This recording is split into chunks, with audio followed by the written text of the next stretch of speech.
लाडकी बहीण योजनेतून 92 लाख महिलांना वगळलंय। सुमारे 50 ते 55 लाख महिलांनी ई-केवायसी केली नाहीये। लाडकी बहीण योजनेतून 90 लाखांपेक्षा जास्त महिलांची नावं वगळण्यात आली। ई-केवायसी प्रक्रियेनंतर सुमारे 80 लाख नावं वगळण्यात येत असल्याचं सरकारच्या वतीनं 1 महिन्यापूर्वी जाहीर करण्यात आलं होतं। त्याच्या आकडेवारीनुसार ही संख्या आता 92 लाखांवर गेली आहे।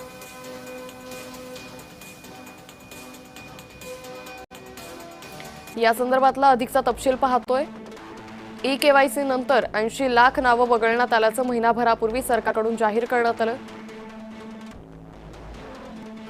लाडकी बहीण योजनेतून नावं वगळण्याचा आकडा आता 90 लाखांच्या पुढे गेलाय।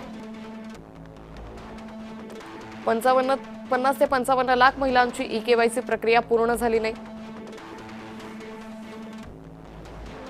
12 लाख महिलांचं कौटुंबिक उत्पन्न योजनेसाठी निश्चित केलेल्या मर्यादेपेक्षा जास्त आहे। 5 लाख महिला नमो शेतकरी योजनेअंतर्गत येतात। 4.5 लाखाहून अधिक महिलांचं वय 65 वर्षांच्या वर आहे। सर्वाधिक 28 लाख महिला बीड जिल्ह्यातून वगळण्यात आल्या।